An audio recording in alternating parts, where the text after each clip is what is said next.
Ces cassettes sont comme un livre vivant de l'Afghanistan d'autrefois.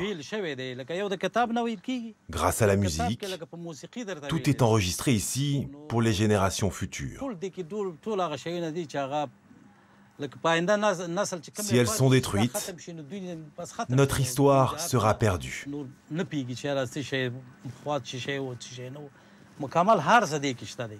Elles sont le trésor d'une vie et celui du peuple afghan. J'en suis le gardien. Originaire de la région de Kaboul, Mohammad et sa famille fuient l'Afghanistan en 1996 à l'arrivée au pouvoir des talibans. Réfugié au Pakistan, il ouvre avec son frère une échoppe à Peshawar, près de la frontière afghane, où il répare vieux magnétophones et téléviseurs.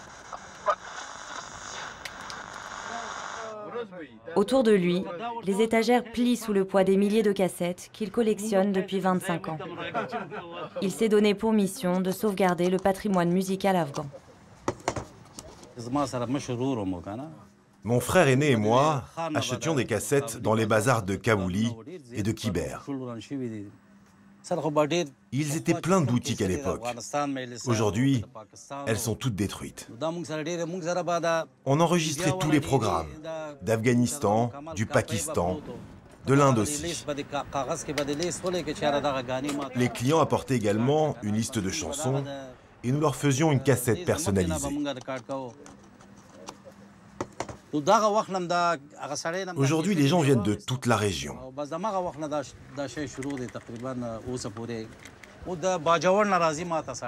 Je suis le seul marchand de cassettes encore en activité à Peshawar.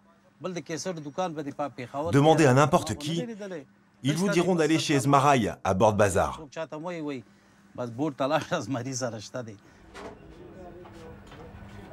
Des musiciens et passionnés de musique parcourent des kilomètres pour espérer marchander les cassettes les plus rares, offrant parfois des milliers de roupies. Mais Mohammad refuse, ces trésors inestimables ne sont pas à vendre.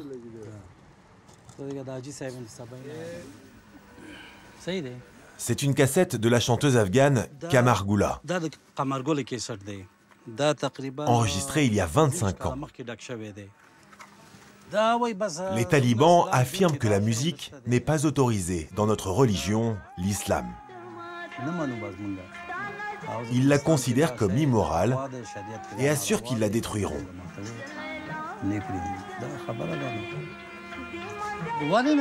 On dit pourtant que la musique nourrit l'âme. Depuis leur retour au pouvoir en août 2021, les talibans imposent une interdiction stricte de la musique. Comme lors de leur premier régime de 1996 à 2001, elle est bannie des ondes. Les instruments sont détruits, brûlés. Les écoles de musique fermées. Les musiciens persécutés. Le 27 août 2021, le célèbre musicien Fawad Andarabi est exécuté d'une balle dans la tête. La musique, trésor de l'Afghanistan, s'est éteinte. Pour préserver cet héritage, Mohammad aimerait numériser sa collection de cassettes.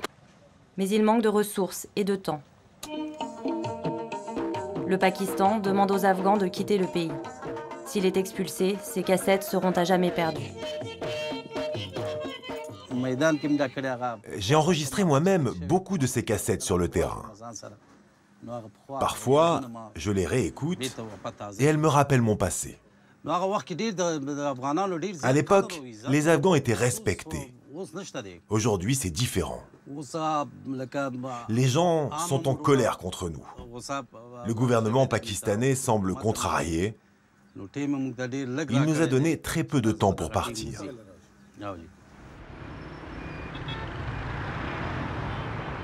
À Islamabad, tandis que l'Aïd marque la fin du jeûne, le gouvernement poursuit son plan d'expulsion massive des ressortissants afghans. Il leur donne jusqu'au 31 mars pour quitter volontairement le pays dans la dignité. Mais en réalité, au 1er avril, les autorités annulent 800 000 cartes de résidence distribuées à des Afghans. On les accuse d'être responsables des violences liées au terrorisme qui explosent sur les zones frontalières avec l'Afghanistan. Depuis septembre 2023, Près de 850 000 Afghans ont déjà été expulsés. Le flot ininterrompu de camions transporte chaque jour des familles entières, leurs biens entassés à la hâte. Je vis au Pakistan depuis 25 ans. Je ne suis jamais allé en Afghanistan. Je vais aller voir à quoi ressemble la vie là-bas et quel nouveau travail je pourrais faire. Actuellement, les talibans sont au pouvoir en Afghanistan. Les visas que le Pakistan nous avait accordés pour vivre ici ont expiré. Alors je pars de mon plein gré. Nous partons dans des circonstances vraiment difficiles. J'ai de très bons amis ici. Nous avons vécu une bonne vie. Mais nous laissons tout derrière nous, même notre entreprise. Nous allons recommencer notre vie. Les convois se pressent chaque jour au poste frontière de Torkham, l'un des principaux points d'entrée vers l'est de l'Afghanistan, à 50 km de Peshawar. En quelques jours, les expulsions s'intensifient et à la mi-avril, alors que nous filmons ce reportage, plus de 80 000 personnes ont déjà été renvoyées vers la frontière. Réfugiés, demandeurs d'asile, familles installées au Pakistan depuis des décennies sont contraintes de fuir à nouveau.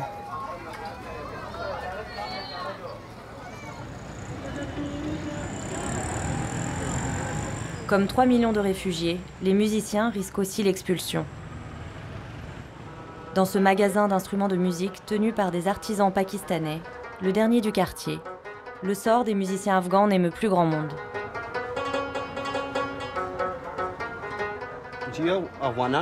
Les artistes pakistanais et afghans vivaient ici, dans ce marché. Ils se produisaient ensemble à l'occasion d'événements musicaux. Mais ils ont quitté ce quartier depuis bien longtemps. Les boutiques ont également disparu.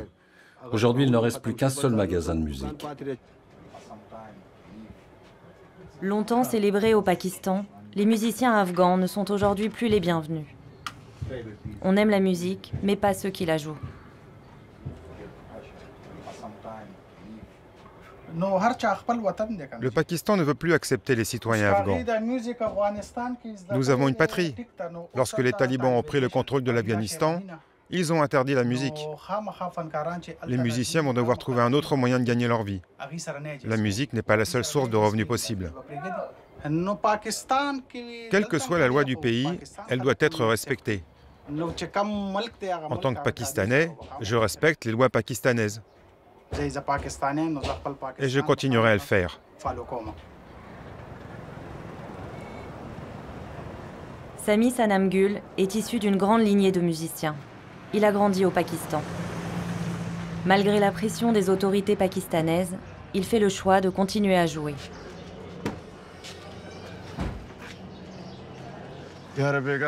La nuit dernière, nous avons traversé Korat en direction de Bannou. C'était très dangereux. Dieu merci, nous sommes rentrés sains et saufs. Il y avait une soirée musicale et nous y sommes restés jusqu'à 4 heures du matin. Nous sommes inquiets car le rapatriement des Afghans a commencé. Il y a beaucoup de craintes à ce sujet. Même si nous avons les documents nécessaires, nous sommes tout le temps harcelés. Toutes ces épreuves que nous traversons, nous les endurons pour survivre et nourrir nos enfants. C'est notre seule source de revenus, nous n'en avons aucune autre. Nous ne faisons pas de politique, nous sommes des artistes. Notre vie est liée à l'art. Nous ne nous impliquons pas dans les bonnes ou les mauvaises actions des autres. Nous restons concentrés sur notre travail. Nous voulons seulement rendre les gens heureux.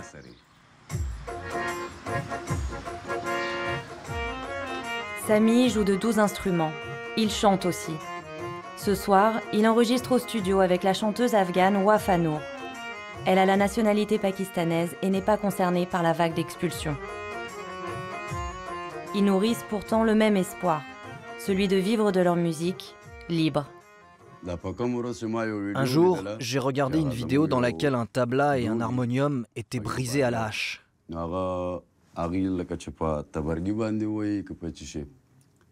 Je ne jurerai pas devant Dieu, mais ce jour-là, j'ai eu l'impression que quelqu'un me frappait ici, avec cette hache. Notre musique est morte. Il faut la faire revivre. Nous nous battons pour cela.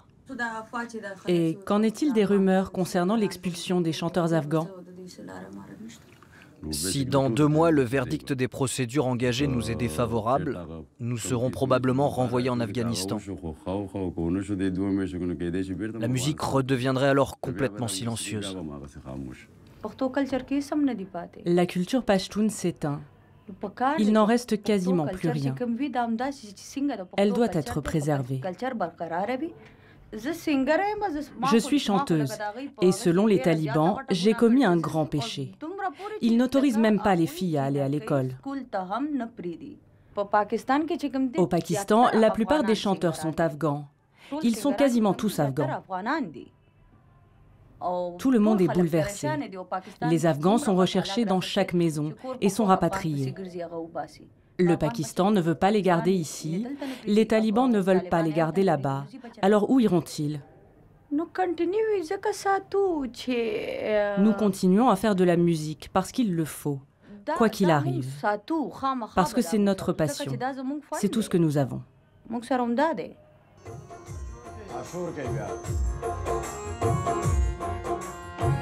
دا زمون زیبا وطن دا زمون لیلا وطن دا وطن مزان دے دا افغانستان دا وطن مزان دے گران افغانستان دا وطن دے زان زمون دا وطن ایمان زمون وائی پخا پوڑو کے داسے معشومان زمون. One more take, okay?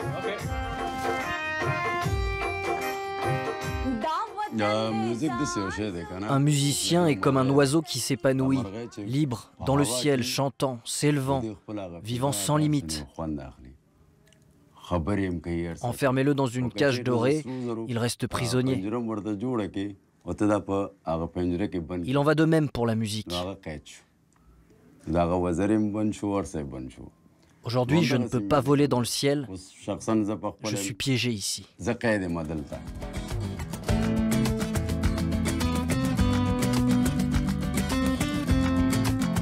Yasémine, Zakia, Choukria et la petite Ouzra rêvent aussi de liberté. En 2021, ces jeunes musiciennes afghanes fuient Kaboul avec l'aide du musicien américain Lani Cordola.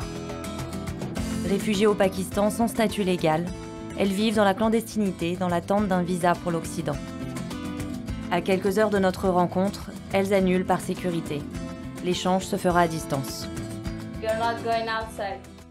Nous vivons cachés. Vu la situation avec la police, nous devons rester chez nous. Sinon, ils vont nous arrêter et nous renvoyer en Afghanistan. Nous ne pouvons pas y retourner. Ce serait très dangereux pour nous, surtout en tant qu'artistes et musiciennes. Les talibans persécutent les Afghans, en particulier les femmes et les jeunes filles qui, comme nous, jouent de la musique. Lorsque les talibans quitteront l'Afghanistan, nous y retournerons. Je ferai tout ce qui est en mon pouvoir pour amener la musique en Afghanistan, car la musique a changé nos vies.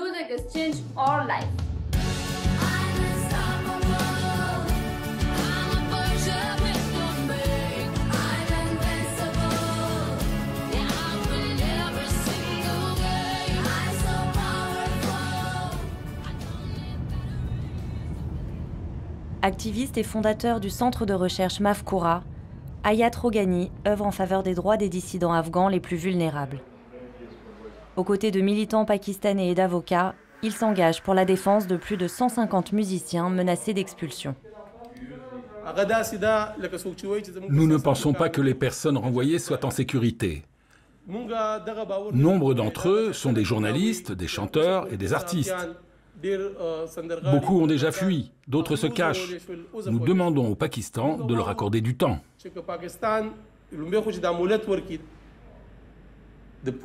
La police fait le travail des talibans. Ils vont dans les concerts et cassent les instruments des musiciens.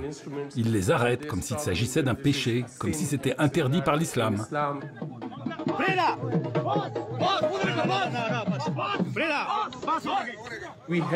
Nous avons lancé une campagne sur les réseaux sociaux et nous sommes allés dans tous les centres musicaux. Nous avons proposé aux musiciens de se rapprocher de nous pour que nous les inscrivions sur la pétition. Nous avons 156 personnes et leurs familles sur la liste. Des musiciens afghans qui sont au Pakistan depuis la chute de Kaboul. On veut écouter leur musique, mais malheureusement, ils ont été criminalisés.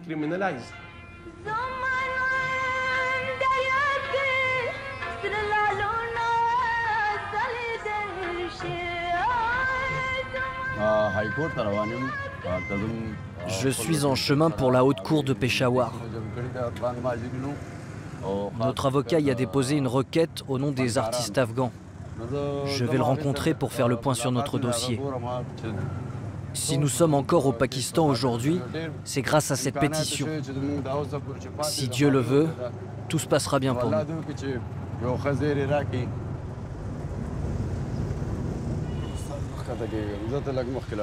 Mumtaz Ahmad, avocat à la Haute Cour de Peshawar, représente Sami et les 155 autres musiciens inscrits sur la liste. En janvier 2025, il obtient de la Cour la suspension temporaire de leur expulsion.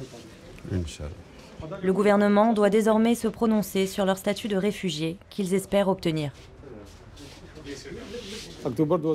Un premier avis a été mis par la Cour en octobre 2023, suivi d'un second en mars 2025. Il stipule que le gouvernement doit vous autoriser à rester au Pakistan et à travailler, ou alors, si vous le souhaitez, de demander l'asile dans un autre pays où vous pourrez vivre en paix et en toute sécurité. Lorsque nous sommes venus pour notre audience, beaucoup avaient peur. On craignait d'être arrêtés directement au tribunal. Nous pensions tous qu'ils pourraient nous interpeller sur place. Mais cela nous a en fait donné du courage. Après la décision de la Cour, nous avons réalisé qu'il existe une institution qui est là pour nous protéger. À Peshawar, où vivent des milliers d'Afghans depuis les années 80, la police quadrille la ville pour recenser les réfugiés. Le message est clair, héberger un Afghan sans papier, même temporairement, expose à des poursuites.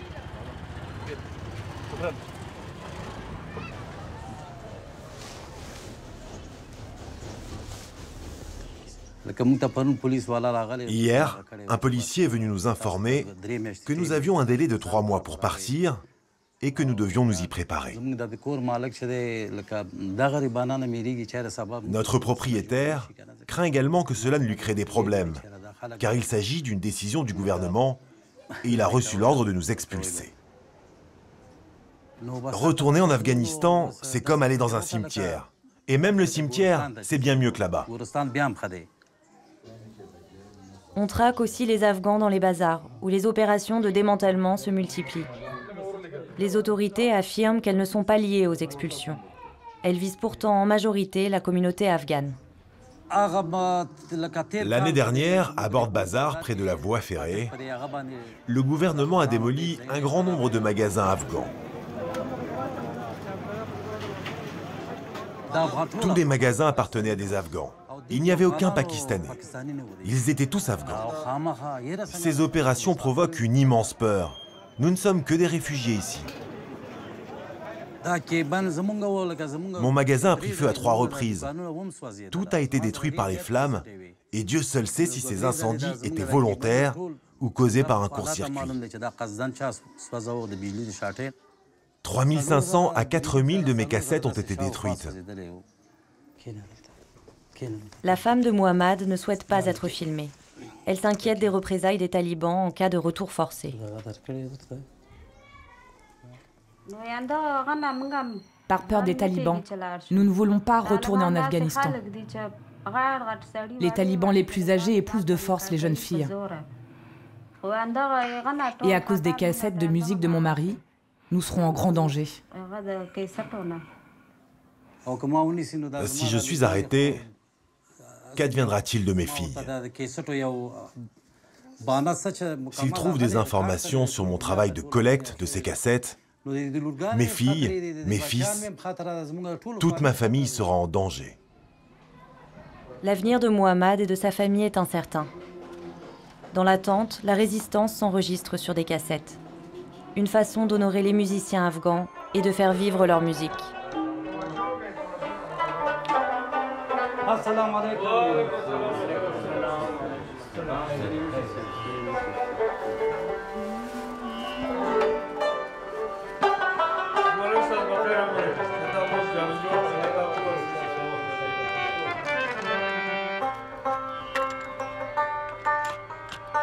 Bismillah. 1, 2, 1, 2, 3, 4.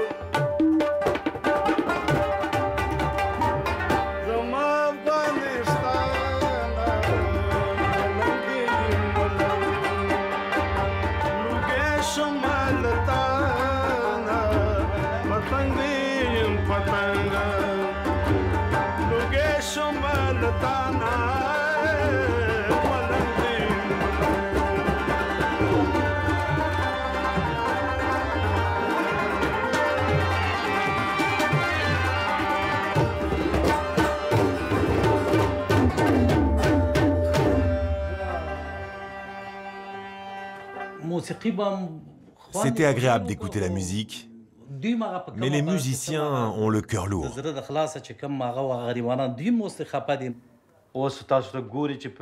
Aujourd'hui, les médias annoncent que les Afghans doivent rentrer chez eux. Il fut un temps où les Pakistanais disaient « Ce sont nos frères, notre patrie et nos cultures ne font qu'un ». Nous sommes liés à la musique pachtoune depuis de nombreuses générations. Aujourd'hui, même nos enfants poursuivent cette tradition. Si nous sommes expulsés du Pakistan, nous n'aurons d'autre choix que de retourner en Afghanistan. C'est ma patrie, mais si nous y retournons, nous devrons arrêter de jouer de la musique. Je me dis qu'à part la musique, je ne peux rien faire d'autre. La musique coule comme le sang dans nos veines. Je joue du tabla depuis l'âge de 5 ans, depuis mon arrivée au Pakistan. Aujourd'hui, j'en ai 35. Ma barbe a commencé à grisonner. Je n'ai jamais fait autre chose que de la musique. Seulement la musique. Les musiciens afghans continuent de jouer en l'honneur de leur pays, dans l'espoir de trouver un refuge sûr pour leur art, où ils pourront transmettre cet héritage musical millénaire à la génération suivante. Jouer, quoi qu'il arrive, jusqu'à ce que la musique résonne à nouveau dans les ruelles des bazars de Kaboul.